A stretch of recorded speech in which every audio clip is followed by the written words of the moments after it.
conquer title was simple for me to come up with. Because when I look at business and I look at people's businesses, the issue that they tend to have is, you know, and I was drawing this out for somebody the other day. You gotta understand when I started my business, when I started any of my businesses, because somebody said to me, man, when you started your first business, what kind of capital did you have? And I was like, $200. Like I had literally, like, I'm not trying to, I had $200 when I got my real estate license. I had $200 to my name. I was working a job, trying to figure out my life, had bills to pay, had some debt I had accumulated. I owed my student loans, which, I mean, whatever. I went to college and graduated and paid for those. Went to graduate school, had more loans. So I had $200. I had $200 when I started my business in real estate. So what I did was I worked extra hours at my job, and that allowed me to be able to invest in my real estate business. What was my first investment?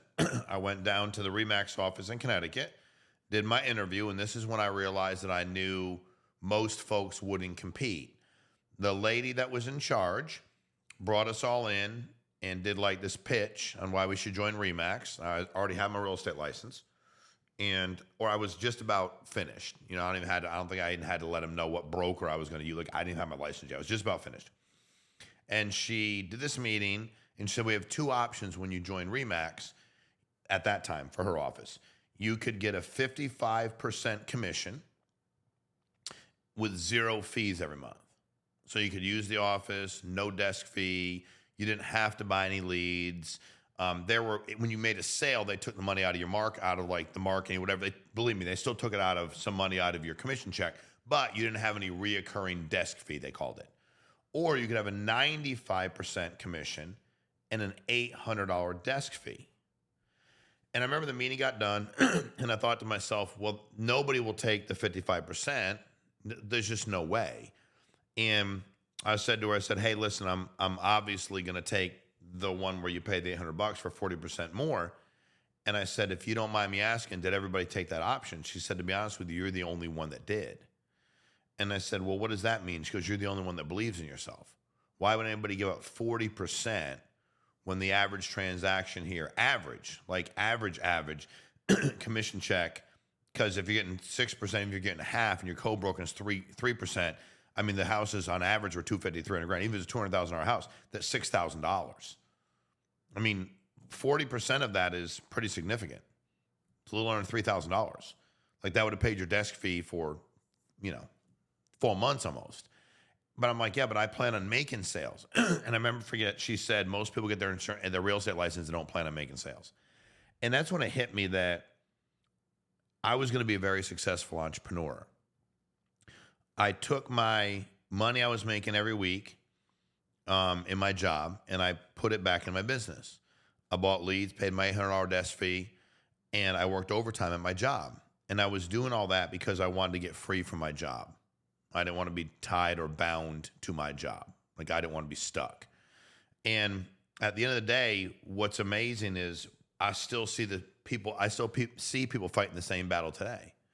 There are people, I got insurance. There are folks that are like, well, I like this company over here. I'm at a 30% commission. I'm like, well, I'm at 120%. They're like, yeah, but like, I don't have to have any leads. I'm like, but you don't have any leads. And I had to come to terms with the fact that most people just didn't believe in themselves. They didn't believe that they had the ability to go achieve. Like, literally, so I thought, what if I could find a way to help increase the belief level of people in themselves? That I could actually meet people, talk to them, encourage them, and get them to understand that the way that I was thinking and believing in me was the way they should be thinking, because business doesn't require any talent.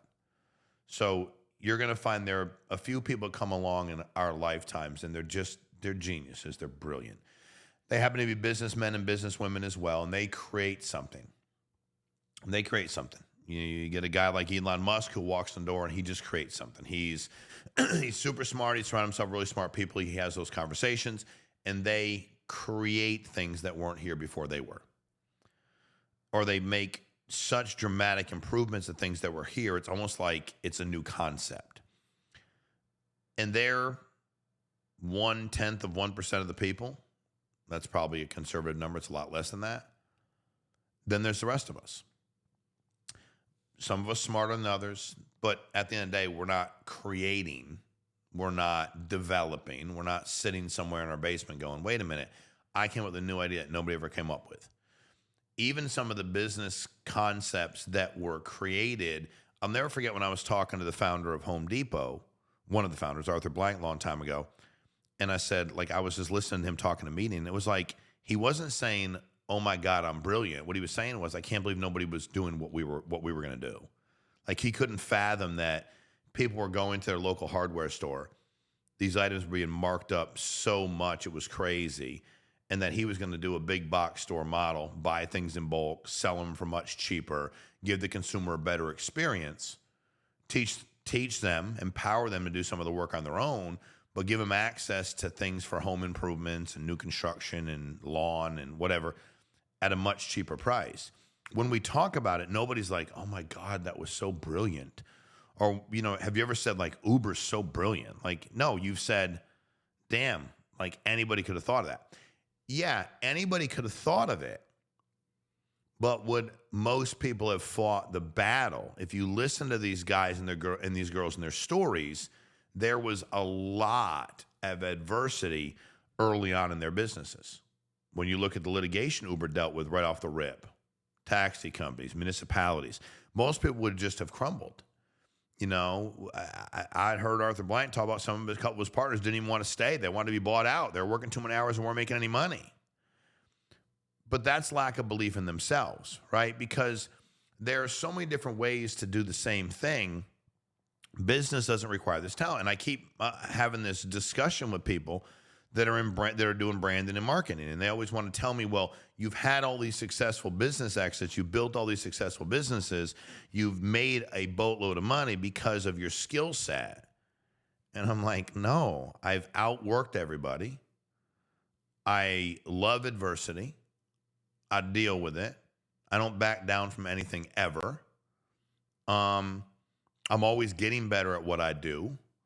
And I exude confidence from myself and other people. And I care about my legacy of helping people make money. What part of that I was born with? None. None of it. You go, well, maybe it was the way you're raised. My mom worked 3 jobs and my father wasn't around a lot. No, I don't think it was that either. Well, as coaches, you had to help mentor you. Yeah, I mean, there's no doubt that mentorship played a huge part in my success. But there's also the part that I decided to get up when I needed to get up, 4 o'clock in the morning, 3 o'clock in the morning, 5 o'clock in the morning, whatever, travel over the country, make sales, build my business. When I was getting up at 2:30 to go to work at UPS and it was cold, I got in the trucks that were even colder and unloaded those mother effers for however many hours, then changed into my browns and, you know, my UPS brown outfit and got in a truck and drove around and delivered packages. Like, no, I just worked. I wanted and developed a ridiculous work ethic, which anybody can have. What stops most people from having an unbelievable work ethic? Their current mental health status. That's what they'll just. I'm not feeling well. I'm depressed. I need to spend more time doing things I like to do. You know, I'm spending too much time making too many sacrifices. It's too hard. I'd argue that I just didn't succumb to the weakness. I wasn't, you know, no matter what I've done, I can tell you how I got better at it. You're like, well, you love speaking in front of groups. Yes, and I'm good at it. Really good at it. I am. I'm not good at a lot, but I'm good at that. How did you get it? By getting in front of groups for years and getting better at it. By watching other people speak that I respected and took things from them and the way they present themselves, the way they engage the people, the way they ask questions, the way they led the conversation, the way they were focused on training, knowledge, mentorship. And then also, which most people don't do, I found the people I didn't like and thought weren't effective. And I literally put everything that they were doing in here as well. And I said, don't ever do that. When he says that, nobody likes it. Nobody follows him. Don't do that. When he talks down to people like that, don't do that. Like, I really built myself up where I knew what not to do, and I chose not to do it. So when you start looking at your business, if you would ask me when I started my real estate business with $200, if I ever thought I'd have a business in real estate that was cash flowing 100,000 a month plus. If you'd ever asked me if I thought I was going to build individual houses where I netted $250,000 off the sale, if you ever thought that I was going to find land, develop it, and make millions off of one piece in 18 months, and that was not my goal. And if you ever told me I was going to sell it for what I sold the business for, I wouldn't have believed you. Now, it's not that I didn't believe in me. I just had never been there. But I was also ignorant enough to say, which is uninformed, not stupid. I was ignorant enough to say, you know what? I don't know what it's going to be, but I'm going to outwork everybody. Every time I wanted to get a contract, start a new business, get hired, if you ask anybody that's hired me, give me an opportunity, lent me money, financial institution, hard money, conventional bank, mortgage company, when I got into insurance, want to get an insurance carrier contract, I did not sit them down and tell them how talented I am. I said, I will outwork everybody. It doesn't matter who comes in the door. It doesn't matter what they do. It doesn't matter how hard they work. No matter how hard they work, I'll work harder than them. And weirdly enough, I wasn't always like that until I found a reason to be like that. I'd like to say that I did that athletically, but I didn't. Like, I could say that, but I didn't. And I look back and say, why didn't I? Like, I didn't think I was going to be drafted in the first round, the MLB draft or the NFL draft. I'm not delusional. But why didn't I work harder? And then I started thinking to myself, when you're working your job or you're in business for yourself, running your company, you're an entrepreneur, you're doing that for the people you love. When I started my real estate company, I didn't have any kids, but I knew I was going to. And I didn't want to let them down. There was no part of me that wanted to let them down. I wanted to be able to put my family in a position where we weren't worried about money. When I was playing ball, if I liked the coach and I thought the dude really cared about me, I played harder. And those are the times I played the hardest. And I really had this aha moment where, damn, when people cared about me, I worked really freaking hard. And when they didn't, I did what I had to do. I still worked. Why'd I work hard at UPS? Why'd I want to unload my truck faster than everybody else's? Like, I didn't get an award for it. I didn't get a pin. I didn't get a shout out at break time. But that job was the way I was going to take care of my future family. And I want to compete so badly. And I love me. Love my family. I want to see us win. So but I would never believe that. But real estate gave me the courage to open a waste management company. By the way, when I got into real estate, started buying rental properties, everybody told me to stop. I got in real estate. I got out of real estate in 2008. It was a bumpy ride. Now, when I say I got out, I still held on to a good part of my portfolio, but I got out of working in it full time. My goal was to get my income to a certain level, then make that income passive every month, where I was in a position where I could do other things. When my real estate income became passive, probably in 2002, I was able to continue to do more in real estate, but I had money coming in already from an entity where almost like rent to me was like a subscription-based business. They were going to pay me every month. They pay me every month to live there. Like any other subscription-based business, they scale pretty fast. Then in 2008, it was already cash flowing ridiculously well. So I got into insurance and I built the exact same thing. I was like, okay, that cash flowed. The waste management company, I never worked in it. Meaning I put the money up, I created it, I found a guy to run it, and then I would sit down with them every 6 months or so and make changes to the business model according to trends, marketing, profitability, lead gen, all that. I should have been more hands on that business. I didn't mean I needed to drive the trucks, pick up the dumpsters, dump them at the landfill. I didn't need to do that. We had guys to do that. But I should have been more hands-on in the structure of the business. Those guys were really, really good at working really, really hard, but they never built the business, didn't understand profitability, didn't understand expenses, didn't understand, one of the biggest issues we had was we were renting dumpsters to contractors, and I wanted to rent 100% of them to homeowners. Homeowners have credit cards, they put them on file, and they pay you. And contractors say, I'll give you a check. And sometimes it doesn't bounce. I worked with them for years. I would never have. So when we made that change and we got away from servicing, there's 260 towns, I think, 269 in Connecticut, 169, something like that. We went to servicing like 3 from servicing probably almost all of them. But by the time you drive an hour and 15 minutes, pick something up, we didn't make any money. So I really learned from that business that active doesn't mean profitable.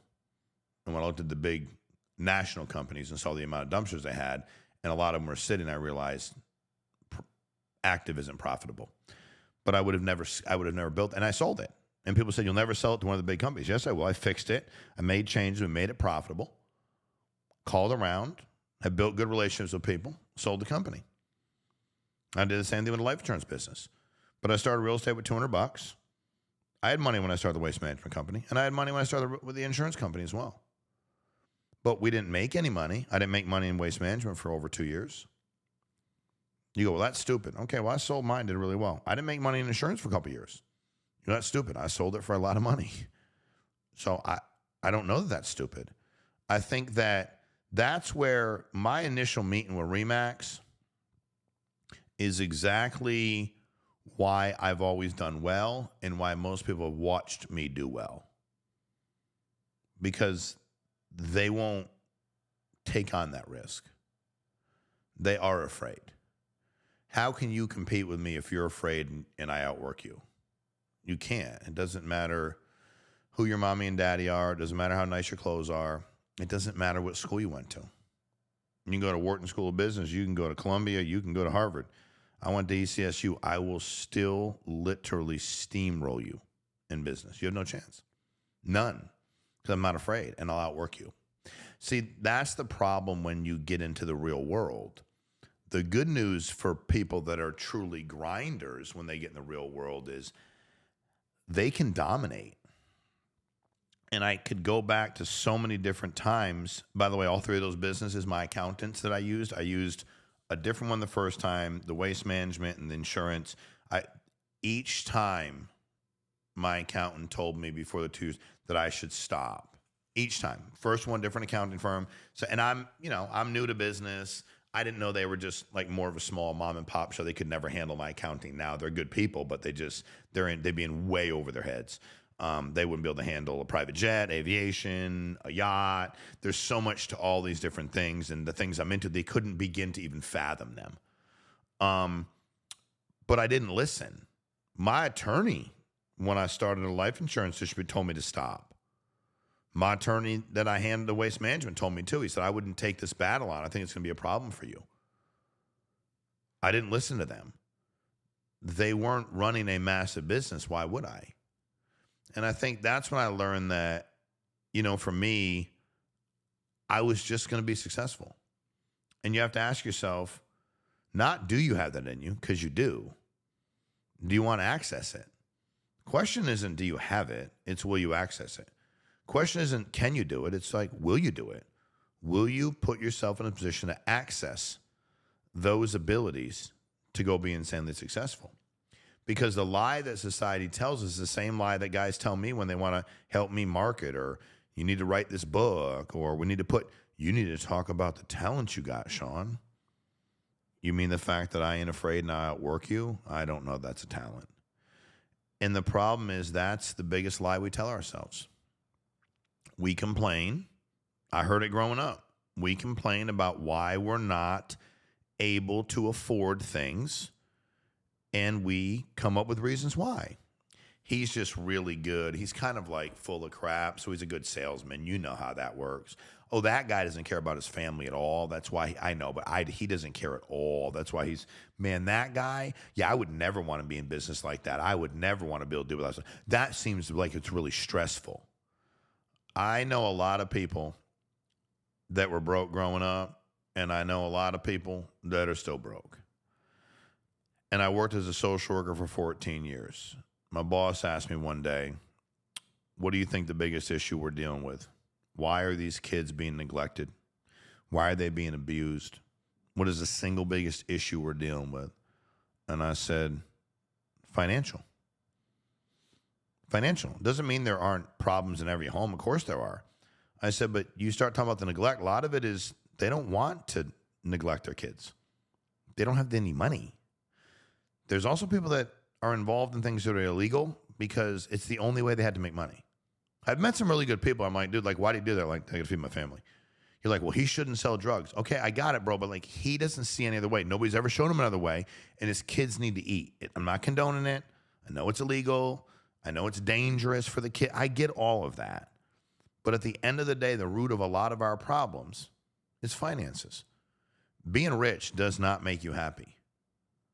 But being poor and being broke is depressing.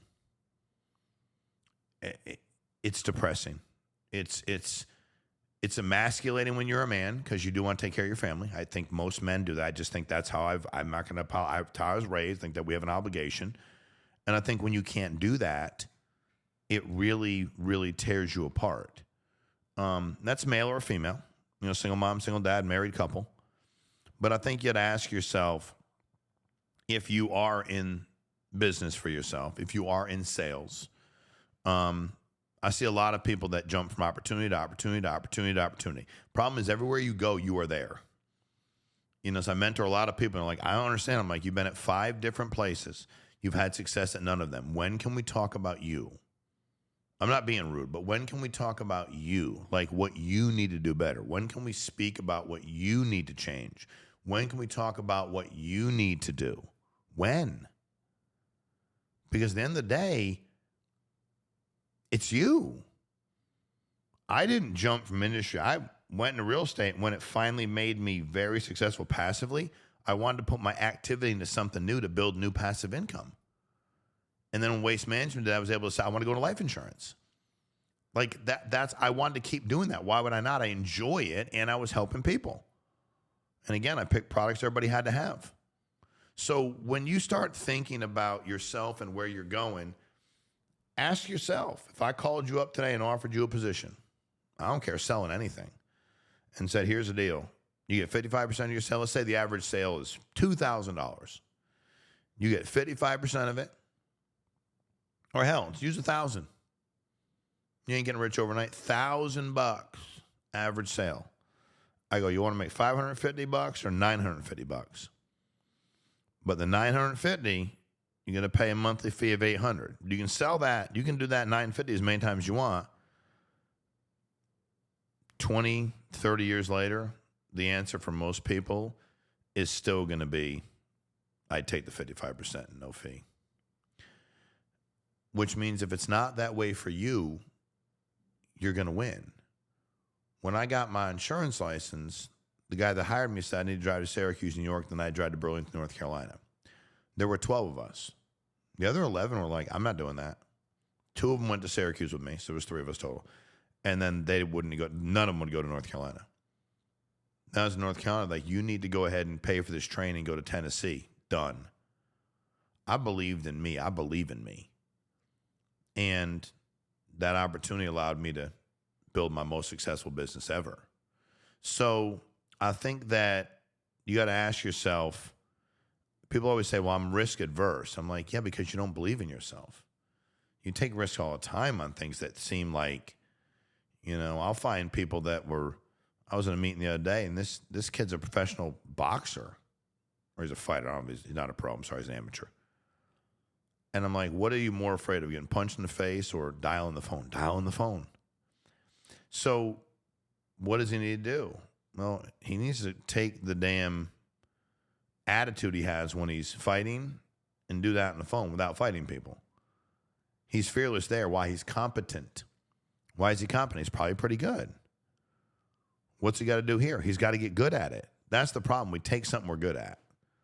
Like, yeah, I was confident playing baseball and football because I was, like, pretty good. So I was like, I'm confident. Like, these are pretty easy. I didn't like basketball. Basketball didn't like me. I played for fun, but I wasn't no value except to foul and box out and fight the other team. I didn't bring any real value to the team.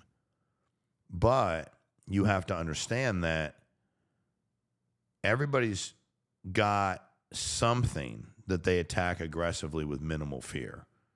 Could be being a parent, could be many things. Being a child, maybe your mother and father, and you handle that. Maybe you're 21 years old and you're still. But you've got to understand that until you can believe in you, you can't be blessed, dude. Nobody's going to follow you. You can't learn to believe in yourself while getting other. They're not going to follow you. So you can't go, well, I don't really believe in me, but hell, I'm going to try to build a team and see if they'll follow me. They won't. They'll know that. Just like your clients don't know you believe in yourself. That's why they say no. Clients say no to people that make them uncomfortable because they don't know that it's just your lack of belief and low self-image. They think you're lying to them. You go, but I'm not. I don't think you are, but you're being odd. And odd has their antenna up, and their antenna is not, hey, I bet he's got a lower self-image. Let's work with him. It's, he's awkward, odd, and weird. I bet he's lying to me. Thus, he's stealing from me. Thus, I shouldn't do business with him. You have to understand these concepts every single day. Y'all know people that need to hear this. Y'all know people that need to be around this. Y'all know people that should be watching this. And we're going to get real and raw on Close and Conquer on a regular basis here to get you the information that you need so you understand how you can succeed. But I'm telling you, like, subscribe, share, get it to somebody, because here's what the internet is full of. Guys and girls, sure, but mostly guys, that are going to show you pictures of all the things that they have. They might not even have them. They might lease them. They might not even be theirs. They might have. I got some of the ones y'all look up to that take pictures of my jet and post on their page. Weird. They've done it to other people. I've seen it. Cars. I think it's just awkward. Houses they don't own. Even if they owned them, who cares? People say, well, you got to show them, Sean, that you're successful, so they'll believe. Like, okay, I got it, dude. I'm not mad at working hard and having nice things, but I'm letting you know that people have to genuinely care about you. They have to genuinely care about making a difference in your life. But the most important person is you. You have to care. I'm very, very good at going, wait a minute, he doesn't care, I don't care. If he doesn't care, I don't care. Like, I'm totally good. He does not care, I don't care. There's no way I'm going to care more about your success than you care about your own. So every week, we're going to get on here. We're going to talk. We'll have some guests. We'll do some interviews. But you got to close and conquer you first. What I told them guys a long time ago in the real estate office, y'all have got to find a way to convince yourselves to be more confident and believe in you. And what happened 3 months after that? All the people that picked 55% were gone. Every one of them. There was not one of them left. There was 30 in the meeting, 40. They all got signed up. They all loved RE/MAX, loved the marketing, yada, yada, yada. All gone. There was another guy that started 2 weeks after me. He chose 95%. He was still there. Like, and I made $250,000, $300,000 my first year part-time. Imagine if I'd given up 40% of my commission, 40 grand on every 100, give up 70, 80 when my desk fees were $9,600 a year. But if you ain't going to bet on you, don't ask anybody else to bet on you, professionally or personally. So hope this helps. Like, subscribe, share. We'll talk to you next week on Close and Conquer.